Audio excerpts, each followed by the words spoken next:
ईद का तीसरा रोज़ था, जिसे हम पंजाब में मरू का दिन कहते हैं।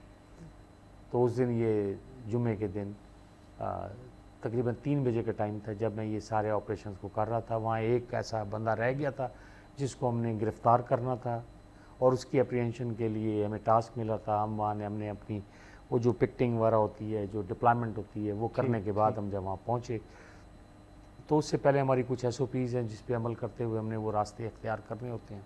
सही। तो उन्होंने कुछ अजीब सी चालें चली, और वो एक IED जो है, इम्प्रोवाइज्ड एक्सप्लोसिव डिवाइस, वो उन्होंने वहाँ दफन कर दी, और उसके ऊपर मुख्तलिफ़ चीज़ें, ताकि वो डिटेक्ट ना हो सके। वहीं पर खड़े होकर हमारे एक सूबेदार साहब ने मुझे ओके रिपोर्ट दी है कि सारा रास्ता क्लियर है, आप जा सकते हैं। वो जैसी साइट पर गए हैं, तो ये रिमोट कंट्रोल थी, उन्होंने उस वक्त नहीं चलाई जब वो सूबेदार साहब खड़े थे। अच्छा, बेसिकली उसका हदफ, उसका निशाना मैं आप ही थे। बिल्कुल। जो ज़्यादा तकलीफ़ देता है वही होता है। तो उन्होंने जब मैं थोड़ा सा 2 कदम ऐसे चल कर आगे गया हूँ, तो उन्होंने ब्लास्ट कर दिया।